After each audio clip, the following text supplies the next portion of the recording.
亚米的族长、祭司、利未人，就是一切被神所激动他心的人，都要起来上耶路撒冷去建造耶和华的殿。他们四围的人就拿银器、金子、财物、牲畜、珍宝帮助他们，另外还有甘心献的礼物。古列王也将耶路撒冷的器皿拿出来，这器皿是尼布甲尼撒从耶路撒冷掠来，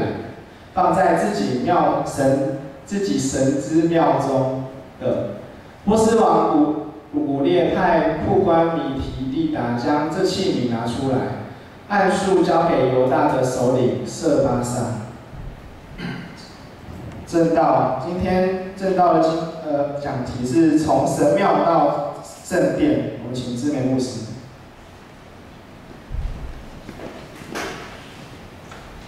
各位弟兄姐妹，大家平安。平安。我们的历代志已经看完喽，好，历代志看完了，要进入到以斯拉记。在历代志的最后，我们跟着进度，我一直每个月都在强调，所以大家要跟上。之前如果落掉也就，好吧，就让他去吧。从现在开始要跟上。好，所以在历代志的最后几个章节段落呢，我们会有谈到，上礼拜也谈到西西家王。在西西家王的宗教改革呢，有一番作为，但是在我们的读经进度里面也知道，西西家王他没有坚持到最后，他没有守住最后的那道防线，所以他最后还是失败了。然后接续他接任的一些犹大君王呢，除了约西亚王，他也是有一番作为，但是呢，其他的君王都行耶和华眼中看为恶的事情。整个犹大，南国犹大，整个他们就以失败收场。好，以失败收场。由此可知，我们知道整个南国的历史，整个南国犹大的历史，在外邦强权开始频频压境的时候，他们在信仰上的正能量不断的被消减，不断的被消弱。我们另外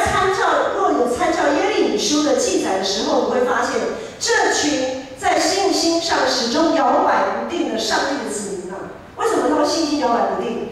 因为外邦他们的四维的灵活慢慢强大起来的时候，他们就开始别人为什么会变这么强？好像他们的神明比较厉害哦，然后呢就开始那个引诱就出来了，他们就变得也想要拜人家的神明这样子。好，那这一群在信心上始终摇摆不定的上帝的子民，他们经历无数次的战争、瘟疫、饥荒，上帝给他们许多的战争、瘟疫、饥荒的试炼，仍然无法换回他们依靠上帝的心啊！他们始终印着景象，不听上帝借着先知的口所说的话。他们虽然表面上仍然过着献祭的生活，但是呢，实际上他们的心是向往的那些神庙鬼神的，他们的心却远离上帝。照理说，越是困难的时候，当外围四周围的国家开始强盛，当他们觉得他们的安全受到威胁的时候，照理讲应该要更加靠近上帝才对，可是他们并没有如此。最终，上帝就差派巴比伦这个帝国、这个国家成为他惩罚他子民的工具，把南国犹大消灭。在这之前，北国已经消灭了，对不对？我们之前在看《列王纪》的时候知道，北国在这个时候已经被消灭了。北国是被亚述帝国消灭的，那南国呢是在亚述之后的巴比伦帝国被巴比伦消灭的。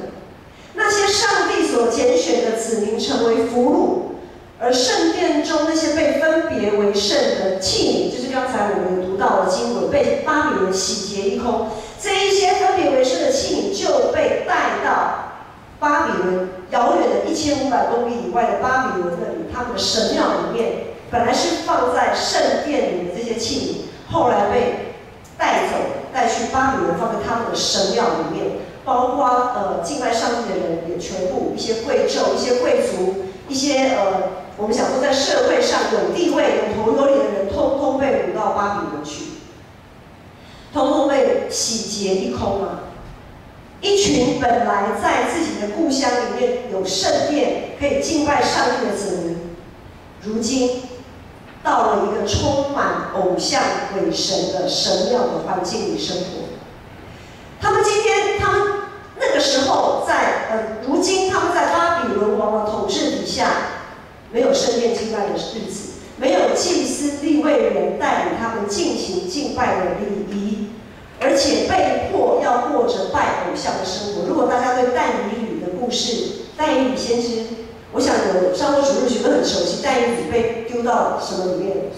狮子坑，对不对？丢到狮子坑，或者是说但以理跟他的朋友怎么样，被丢到火窑里？为什么他们会被丢到火窑里，或者是被丢到狮子坑中？因为他们就是被强迫要拜巴比伦的神像，可是他们不想拜，他们不拜，然后就遭受这样子的迫害。但是上帝就是把他们这样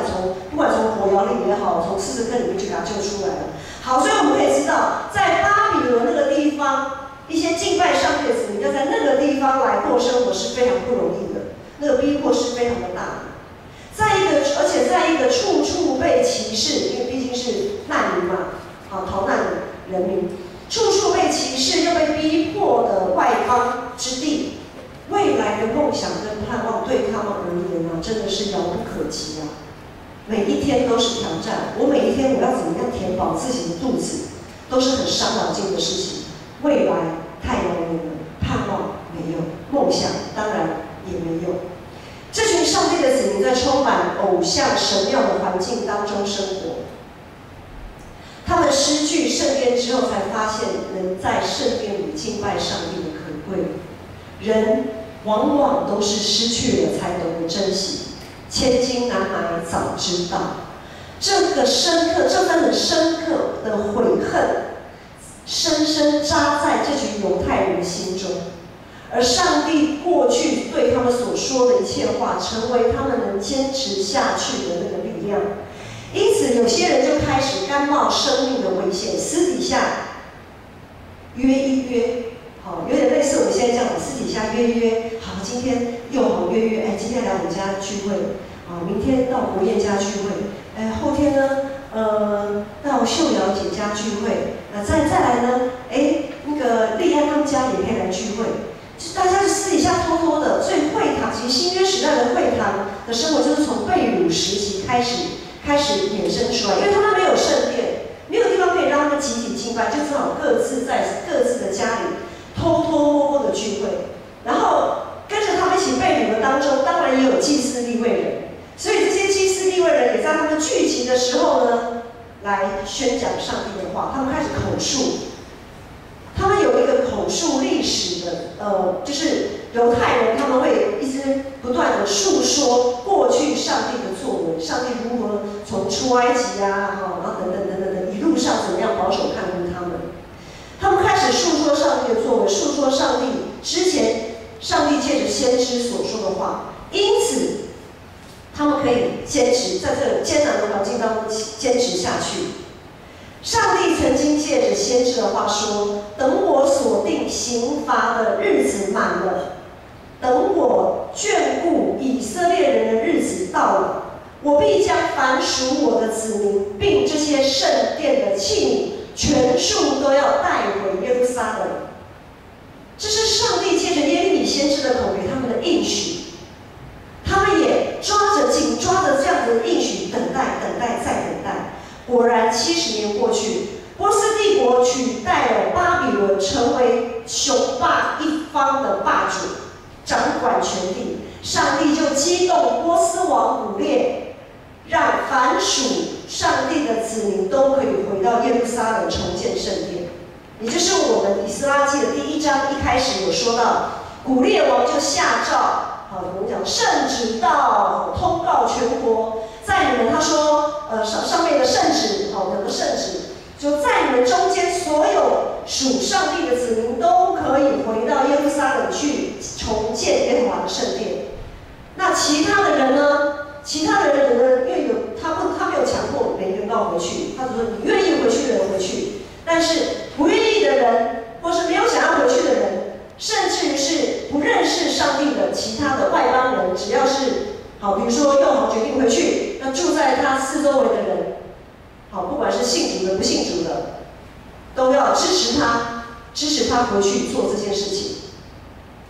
都要献上甘心献的礼物。问题就来了，过去这一些上帝的子民，他们在圣殿还在的时候，常常意志不坚的要过着神庙的生活。什么是神庙的生活？神庙的生活就是关注、满足自己的欲望，满足自己的需要，以自己的需要为主。如今上帝给了他们再次做选择的机会，他们处在一个充满神庙的环境当中，他们是否愿意放下一切，回到耶路撒冷再重建圣殿？他们是不是愿意？而这一群人，他四周围的这群人，会不会也觉得说，要回去他们回去啊，跟我们无关吧？周围的这群人会拿出东西，拿出他们所可以甘心献的礼物来支持他们吗？这是在那个时候一个很大的一个难题。这一群当初被迫迁入巴比伦的以色列难民，他们好歹也在这个地方过了70年的岁月。在这70年当中，再怎么不堪，他们也落地生根了，也安身立命了。虽然生活在充满异教风俗的环境当中，刚才有提到，他们还是尽量的愿意冒着生命的危险，默默的聚集，抵抗着异教的风俗，异教的那些洗脑。他们不断的在上帝的话语里面坚定自己，尽心尽性尽意的来维持他们信仰的记忆、信仰的正能量。如今我好不容易在这边70年这样子，然后又再一次面对重新迁移回去，又要重新再从头开始吗？打掉重练吗？他们心中不禁要问：我已经在这边这么的努力了，应该也够了吧？我还要再回去吗？这就让牧师想到，牧师的父亲，当初他在19岁，1949年的时候，他19岁的时候，因为大陆那边国共内战的关系，所以他就跟着部队，跟着人潮一路逃到台湾。他的故乡是安徽嘛，从内陆地方一路这样逃到台湾。逃到台湾什么都没有，白手起家，也结婚了，也生了我们了，然后还有孙子也出来了。在这70年的岁月当中，从两岸没有开放、互不往来到开放探亲，他有回去探亲，然后呢，一直到我的阿嬷，就是我爸爸的妈妈也过世以后，在这样子的历程当中，也没有想说要回去了，也没有想说要再搬回去，因为在这边就已经有自己的家庭、自己的生活，都很习惯了。那等阿嬷过世之后，就更没有理由要回去了。我爸爸都不回去，那我们呢？我们是生长在台湾的人，就好像那一群被掳到巴比伦的人一样。我当初我就是从在巴比伦出生的，那我会想要再回耶路撒冷吗？如果照我父亲，他19岁的时候来台湾，他89岁过世，刚好也整整70年。你对于一个80几岁的老人家，他还要千里迢迢长途跋涉的从巴比伦跋涉1500公里，走了将近半年的时间回去，可能还走不到就已经不行了。那对于新一代、第2代的人来讲，我要回去。如果我今天要回去，我的理由是什么？对于当时候要回去的那一群犹太人来讲，他们要回去的唯一理由就是对上帝的渴慕就是在他们被掳的日子里面，他们这么样子的靠着上帝的话被喂养，靠着上帝的话被建立，靠着上帝的话才有盼望，才有梦想。他们是靠着这个，然后呢，他们可以在那个时候做出一个选择：我要回去，我要回到一个可以自由敬拜上帝，而且是被分别为圣、上帝所选为居所的耶路撒冷。我要回去。他们是抱持着这样子的信念回去的。如今我们现在也是处在一个到处都充满了神庙的环境里，我们眼睛所看出去的，耳朵所听到的，都充满着与我们的信仰相背离的价值观。许许多多撒谎的蛇，很多的媒体都是在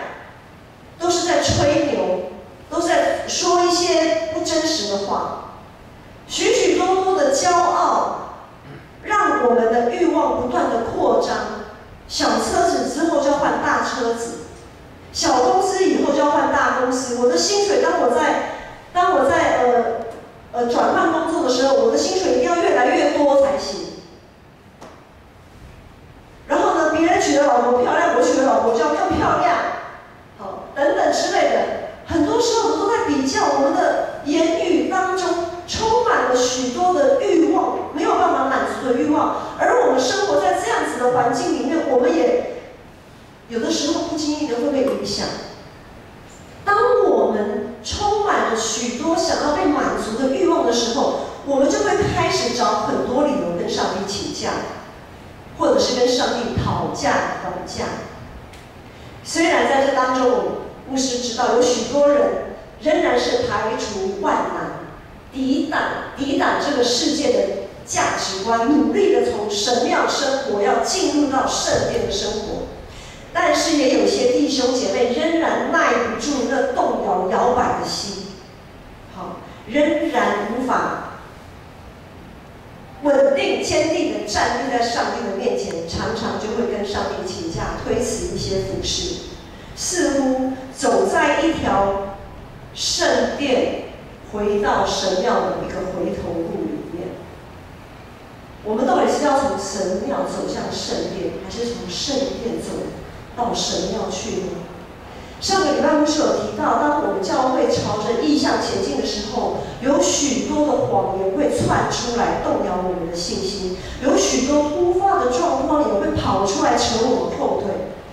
今天我们在许多的事工上的确经历了上帝的信实与恩典，在各种困境当中也一再确认上帝确实是为我们开道路。大家都做得很好，真的，牧师真的很以你们为傲。问题是我们愿不愿意再多走一里路，而不是一到这里就觉得好满足了，上帝我应该做的够多了，我应该做的不错了。弟兄姐妹，我们还没有进，我们的路程还没有跑完呢。如果我们讲说马拉松赛跑，我们如果有7站的马拉松长跑，比如说马拉松，就是以这样段落来讲，我们可能只跑到第3站、第4站而已。那终点还在很遥远的地方，我们还没有跑到终点，我们还在跑，我们还没有进当跑的路程。我们是不是愿意可以在这个时候，我们愿意多走一里路，让服事不单只是完成任务而已，让敬拜不单只是为了求自己心安而已，而是在不断在参与服事、参与敬拜的过程当中，也慢慢的建造我们自己这个属灵的殿，建造我们的生命，可以深深的相信，除他以外，除了上帝以外，我别无眷恋；除他以外，我别无拯救。跟随上帝，参与在上帝的荣耀里，是一份神圣的呼召，也是一份充满恩典的使命。当圣灵开始动工，开始感动、催逼人心，这就是我们的机会，这是我们回应上帝的机会，是一个我们可以被记在永恒的上帝的册子里的机会。当耶稣开始呼召人参与在上帝国的建立的时候，无论是渔夫，无论是税吏，他们都放下一切跟随耶稣。可是这一些跟随耶稣的门徒，并没有因为放下一切，他们就挨饿受冻，反而他们亲自经历了5饼2鱼，经历了使水变为酒的神迹。感谢主，因着上帝的呼召，有一群原本在巴比伦已经落地生根的这一群上帝的子民，有一群上帝的子民愿意放下一切，重重新回到耶路撒冷，重新回到上帝所应许的迦南地，上帝所拣选为他圣殿、为他的居所的所在的耶路撒冷，要重新建造圣殿。而那些支派的，不论是支派的领袖还是宗教领袖，都身先士卒。我们请黄信放到我们的经文的段落第5节、第6节。就好像我们在教会里有牧者、有长职、同工干部，带着大家一起要经历一场从神庙走向圣殿的旅程。我们看到第5节说，于是犹大和便雅悯的族长、祭司、利未人，就是一切被神激动他心的人，都起来要上耶路撒冷去建造耶和华的圣殿。好，不只是这些人，他们被激动，他们回应。而第6节继续说，他们四围的人也愿意，就是没有回去的那些人，或者是不认识上帝的外邦人，住在他们的附近的人，他们四围的人就拿起银器、金子、财物、牲畜、珍宝来帮助他们，资助他们，供应他们一切的需要。不单单是他们旅途上的需要，或者是回来生活上的需要，更是他们为了建造圣殿的需要。那波斯王他也打开过去被掳到巴比伦神庙里面的那些原本分别为是属于圣殿的一些金器银器，也通通把那些东西都奉还，让这些被掳归回的人通通带回耶路撒冷，让他们供他们重建圣殿上的使用。不论是认识上帝的人，还是不认识上帝的人，无论是有回去的人，还是留下来没有回去的人，他们都同感一灵，没有人置身事外，他们都同感一灵，他们都愿意回应这个呼召，他们都紧紧抓住这个机会，共同参与建造圣殿、圣工一切的所需。耶稣也说，凡有的还要再加添给他，凡有的还要再加添给他。当我们愿意奉献我们一切，奉献我们的金钱，奉献我们的才情的时候，上帝会给我们更多更多，不会变少。神庙是有求必应、眼见为凭，关注自己需要、关注自己缺乏的一个世界。而圣殿呢？圣殿是完全交托，关注从死里复活，关注上帝的旨意是否得以成就的世界。我们要往哪里走？我想这个答案在大家的心里已经很明确、很清楚了。虽然我们在一个从神庙走向圣殿的这个旅程当中，仍然会有的时候会脚酸手软，有时候甚至于会跌倒。但圣灵保惠师也常常与我们同在，常常提醒我们、安慰我们、鼓励我们，让我们可以继续向着圣殿的旅程前进。有一个例子，在上一个礼拜六有发生一件事情。上一个礼拜六，而不是昨天哈，就是在前一个礼拜六。前一个礼拜六的下午，大概4、5点的时候，牧师就从牧师馆到1楼，然后也有一些同工坐在1楼的地方。在那个时候呢，我们就坐在1楼那边聊天啊，好，然后有吃一些小东西。好，就有一个人，应该是说2个人啦，哈，一个妇人，她行动不方便，她坐了轮椅，然后她的轮椅上面就有一些面纸啊、抹布啊、牙膏、牙刷。我们常常有时候在路上会看到有一些行动智障的朋友，他们会有卖一些东西嘛，哈。那就另外有一个妇人就帮他推的轮椅，好，2个妇人就这样，一个推着轮椅，一个坐着轮椅，然后上面有一些商品这样子，然后就进到教会里面来，要来贩售，就开始说，给我买一点吧，然后怎么样，我需要什么啊，买一些东西这样。好，然后牧师那个时候呢，脑袋瓜里面有非常多的想法这样的过去，非常多的想法。第一个想法是，其实已经忘记顺序了，因为很多想法就突然这样冒出来了。我没带钱，因为从牧师馆下来只是坐个电梯下来1楼，身无分文，没有带钱。好，第二个再来，就算好我有带钱，那我掏出来买，教会是不能就是教会是个聚会，是个敬拜上帝的地方，不是就是任何的因着个人的需要，不是不能因着个人的需要来做买卖的地方。好，教会不是个应该也不可以因着个人的需要来做买卖。好，那今天如果好，就算我有钱，我掏出来给他买，那万一以后，或者是当牧师已经带头买了，那其他的人要不要买？其他人他们有自己的决定要不要买，那他们不买的人会不会心里不安？或者是当他们离开以后，以后就常常因为我们1楼嘛，常常开放，常常有社区法族啊，会不会他们也常常就会进来啊，要兜售这样子？可是再来呢，就想，可是不买吗？耶稣说，坐在最小的一个人身上，就是坐在我身上。就像牧师在那边纠结在那边的时候呢，在那个过程中他就，然后那个推轮椅的那个就把他推，然后他们就离开了。后来牧师后悔了1个礼拜到现在，如今这几天来也比较心情也比较好了。在前几天的时候，牧师真的非常的不好受，我就跟上帝祷告忏悔，我说主啊，你要求主你原谅我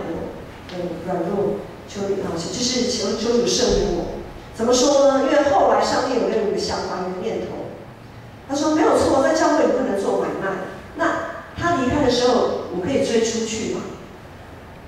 他到门口，或者是到那个，我可以追出去。我当下我可以跟一个姐妹借钱，然后我追出去说不好意思，因为我们在教会里面不能做这样子的买卖。但是出来在教会，我愿意支持你。好，类似这样，就跟他做个说明，然后就实际上也支持他。那如果是可以这样的话，不是很好吗？两全其美。但是这个机会已经失去了。好，因为在我挣扎的过程当中就已经走掉了，机会流失。然后我也在祷告里面，我就跟上帝讲说：主啊，真的求你怜悯我，我希望你还愿意给我再一次的机会。如果在我常常在逛我们讲牧区好了，在路上走的，我如果有再碰到他，我一定会支持他。好，求主你给我一个这样子的机会。我希望能够把握住，如果上帝还给我有机会的话，我希望我不要再失去这样的机会了。我不想再为这样的事情后悔。所以在我们的生活当中，其实常常充满了许多的挣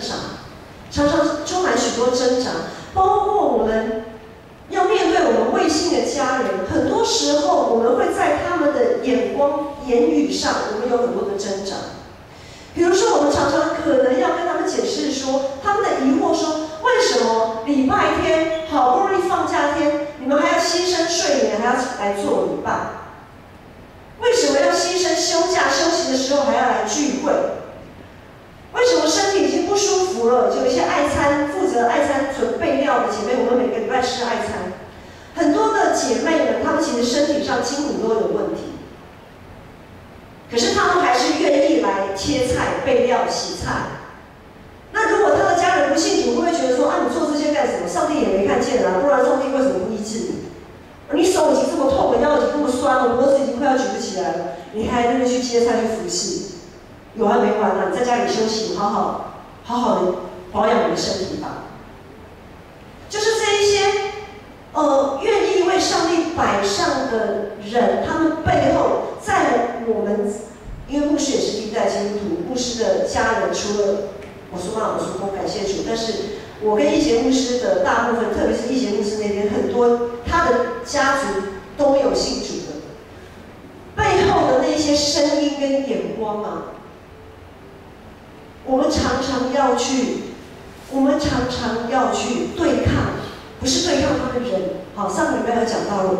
我们的敌人不是他们，而是我们心里一直让我们拉扯，一直让我们会好像无法前进的那个恶者的谎言。好，恶者的谎言。弟兄姐妹，上帝都知道，上帝都知道我们为他做的牺牲，上帝都知道我们为他所做的努力。或许你身边的人不知道，或许你身边的人常常在泼你冷水，但是上帝都知道。大家真的辛苦了，而我们也靠着上帝的护佑与恩典，在这个世上也占有一席之地啊，也有个安身立命的所在。今天的经文再次提醒我们，上帝国已经来临，但是却还没有完成。我们当跑的路程还没有跑尽，还没有到最后，在这个年度即将结束，要面对新的一个年度的开始，新的一个阶段即将要展开之前，如果我们的脚已经发软，手已经发酸了，我们要再一次的站立起来，我们要再一次的举起我们的手，坚定的继续走这一条从神要走向圣殿的旅程。下个主日是感恩节主日，每年的感恩节主日，我们都会安排一个上行的奉献礼。如果你的家里有家人或者小孩，特别我跟他凯慧啊、赵云啊，家里有小孩，不是只是奉献金钱而已，而是在这个礼拜，其实在每一天啦，那我们在特别在感恩前的这段时间，我们要跟我们的亲朋好友，跟我们的后辈不断的数说上帝的恩典，就像那些被掳到巴比伦的那些犹太人一样，他们也不断的述说上帝的恩典，述说上帝的话，好像他们长存一个渴慕的心。然后呢，当我们在感恩节的时候，拿着我们的不论有多少，即便是2个小钱也可以。当我们这样子走，一路这样子往圣殿这样子走上来的时候，那是一个重新立定心志的一个机会。不只是奉献金钱，还是奉献我们的全人，奉献我们的恩赐，奉献我们的才情。这是一个整全奉献的一个机会。我们要把握住，我们要告诉我们的孩子，让他们要把握这个机会。这个机会1年只有1次。当然，对参加华语堂的各位来讲，因为我们下礼拜感恩节的主日之后，我们有感恩节的飨宴，所以我们只有合堂。每年的感恩节我们都是合堂礼拜。当然，对于习惯参加华语堂11点半来参与聚会的弟兄姐妹来讲，你们的牺牲更多一点，你们要牺牲你们的睡眠的时间，就是平常更多一点。可是这样的牺牲绝对值得，绝对值得。希望我们每一个人都可以在每一个时间点，无论在什么时候，都可以把握住回应上帝的机会。从神庙到圣殿的旅程不容易，但是在耶稣基督里，我们要怀抱着盼望，继续向前，因为我们的神是做新事的神。我们一起起立来唱这首诗歌来回应。